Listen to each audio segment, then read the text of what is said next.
So, welcome to today's lab session. We will look at gene deletions, we will look at single reaction or single gene deletion, and we will also look at how do we build up the minimal reactome for a given organism. So, what is the least set of reactions or what is the smallest set of reactions that need to carry a flux for an organism to survive, and this has interesting offshoots from the synthetic lethality analysis that we were talking about a few videos earlier. Okay, so let us continue with some lab exercises in constraint based modeling. So, can we now identify gene deletions that break the ATP maintenance flux, right? So, do we get infeasible solutions and so on, let us explore that. And for any given model, how would you identify the minimal set of medium components for it to grow, right? Like for example, what are the essential amino acids or something like that. And can we explore FSEOF strategies for overproducing say pyruvate in E. coli model. It may be growth associated likely, but let us just figure out if we can come with FSEOF strategies, right. So, let us try to solve these. In addition, we can also revisit some of these which we were looking at in the previous lab session.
So, if you see there is only one LB which is greater than 0, everything else is 0 or less, and that corresponds to ATP maintenance, which is 8.39.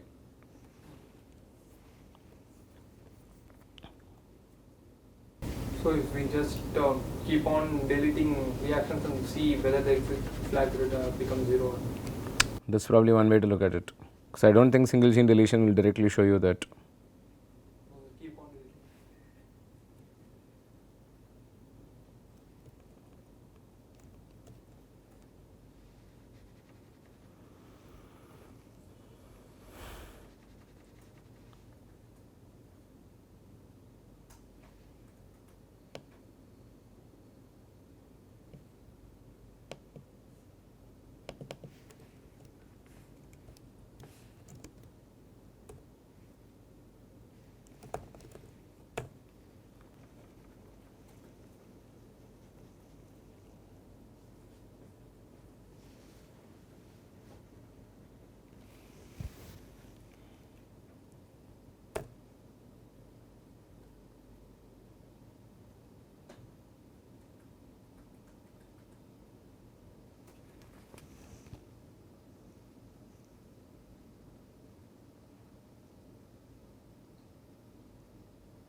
So, how are you going about it? Yes, sir. So, how are you going about it? So, we already looked at delete model genes and those commands. So, try to find minimal genome, right, by doing the delete model genes. That is another exercise you can try out.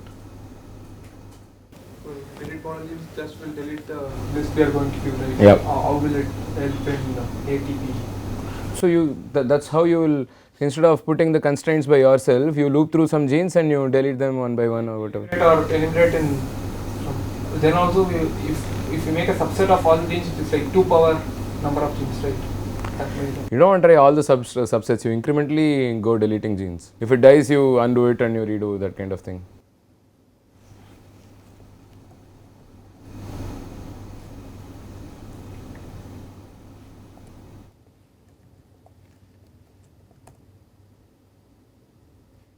Yeah, so this has effect is like fully 1. This is the older version of single reaction deletion. So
But incremental deletion, no.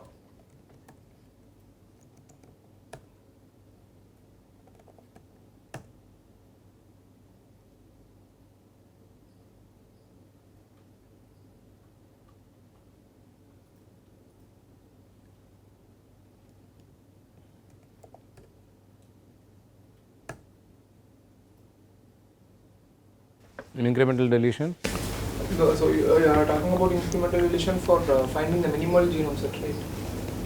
For ATP, we can't use delete for finding the whether ATP becomes infeasible for which all genes. you can try random sets and see if it happens. With single reaction deletion, it doesn't seem to happen. I don't know about single gene deletion. Maybe you should try, because I distinctly remember that being an issue. Here, I think the 2 power gene number of gene subset will come. They are possible, but I'm just asking you to explore. I'm not, see, only if you have to evaluate all possible subsets, right? You can basically just simulate some subset, some fraction of genes. Right? Yes, sir. For every subset, we have to check whether that CT into the biomass is whether the cell is growing or not for every subset. Yeah. So you are asking us to like find the first subset which. Something like that.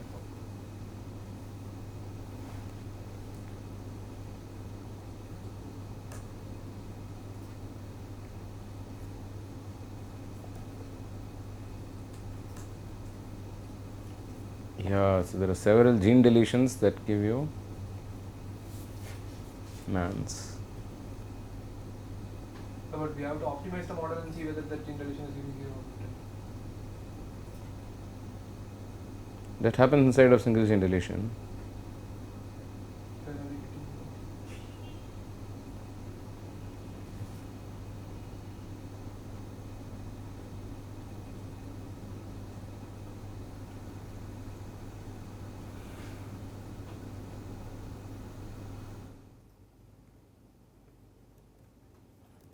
I'll just do a simple analysis that should help. So let's now say, wait, maybe, okay. I was just going to compare between setting ATP to 0 and keeping ATP as is and see how different are the results. What are the changes, and any of them are infeasible.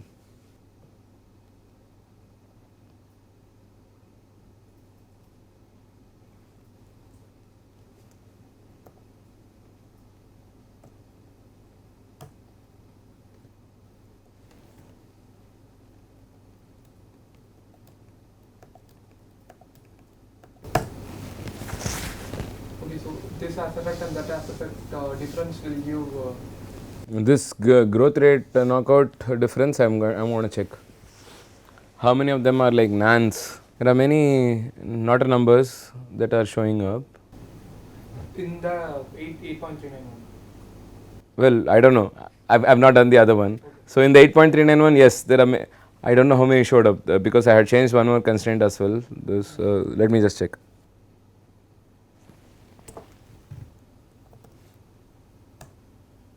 Oh, there was nothing. So I'm at a loss. How to find out deletions that break ATP?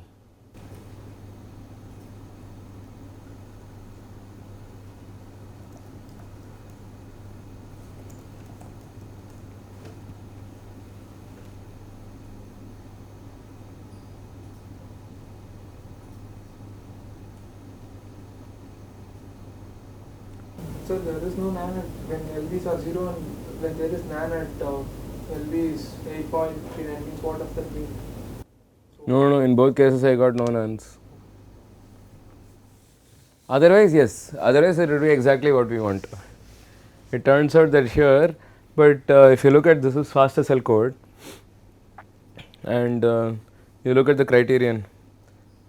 So we are adding a line 100. We are saying if the solution of knockout dot f is less than cutoff into growth rate of wild type, which is like 0.05, or it is nan, we are still adding it to JDL, the list of double gene deletions. JSL, JDL, JNZ, we talked about it.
Also try to identify blocked reactions.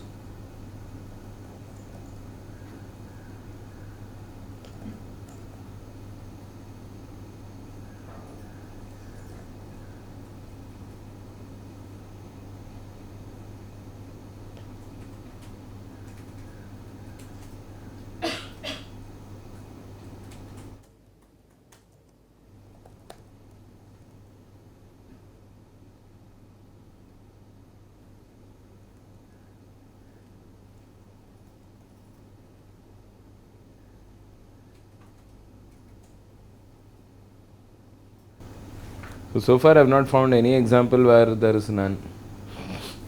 I'm even doing double gene deletions. NAN means there is no flux or No, it's basically storing it as nan whenever the solver fails.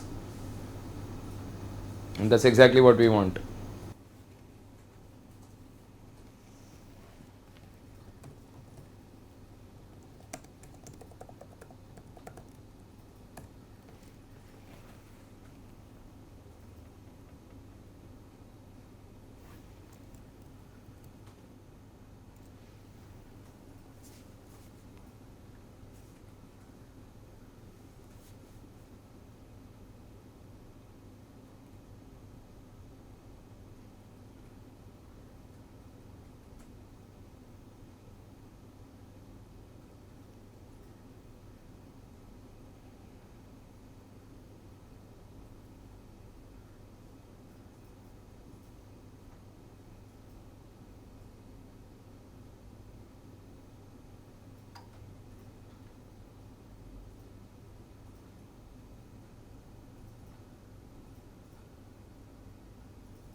delete model genes, should we give gene names as list, or how the list will work?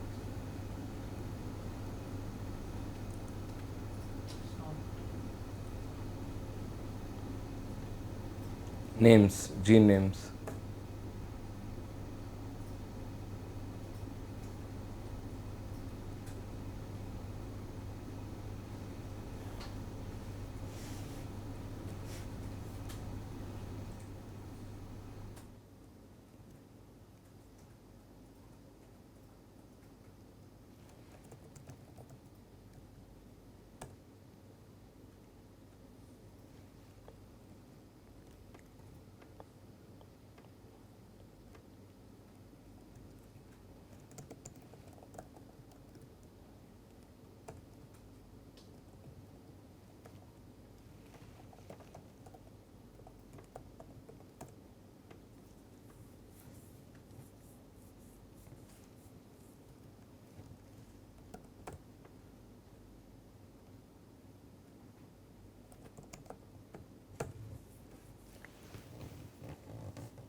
So, in today's lab session we looked at single reaction deletion and how we can try to assemble the minimal reactome for an organism.